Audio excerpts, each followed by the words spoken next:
Dövrün ən aktual mövzularından biri də real mı yoxsa AI mı sualıdır. Çünki texnologiyanın inkişafı real və AI məzmunları arasındakı sərhəddi elə incəldib ki, gördüklərimizə və eşitdiklərimizə inanmağımız çətinləşir. Çox real edirlər də. Ona görə insan bilmir ki, bu realdır yoxsa süni intellektlə düzəldilmiş formasıdır. Məsələn, bir dənə sizə görüntü göstərim. Məsələn, sizcə bu görüntülərdən hansı realdır, hansı AI-dır? Sol tərəfdə olan realdır məncə.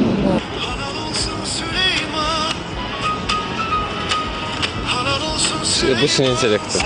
Hardan hiss elədiniz? Yəni bu aralar bu arada bu çox trend alıb. Çünki insanlar arasında həm süni intellektlə yaradılmış videolardır, həm şəkillərdir, həm də musiqilər də artıq bilirsiniz trenddədir. Deməli, soldakı AI-dır, sağdakı adidir məncə. Real bir həyata baxanda bir canlılıq və ruh görürük.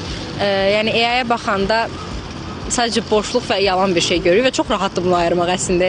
Ruhu olan hər kəs bunu ayıra bilər. Sizcə bu görüntülərdən hansı realdır?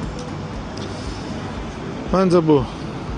Oxşarlıq demək olar ki, tam da olmasa 180-90% mənə elə gəlir ki, oxşarlıq var.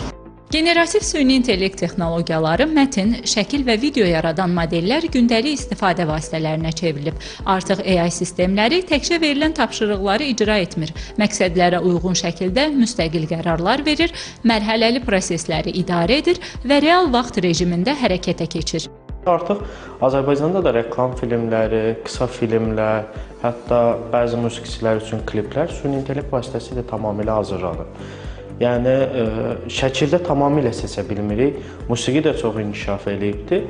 Videoda çox daha yaxşı yerə gələcək. Azərbaycanda indi hal-hazırda çox səlis danışıqlar hazırlama olur ki, biz reklam filmlərində istifadə edirik ki, onu baxanda heç kim bilmir ki, bu süni intellekt vasitəsilə hazırlanır. Son günlərdə süni intellektlə hazırlanan ilk aktrisa obrazı da böyük səs-küyə səbəb olub. Tənqidçilər isə xəbərdarlıq edirlər ki, süni intellekt aktyorları heç bir real insanın çata bilməyəcəyi gözəllik standartları yaradacaq. Ümumi olaraq elə bir yaxşı görüntünün alınması üçün təbii ki, yaxşı bir prompt, yəni sorğu göndərə bilməliyik ki, ətraflı yazmalıyıq, necə görmək istəyiriksə, süni intellekt bizə elə də yarada bilir.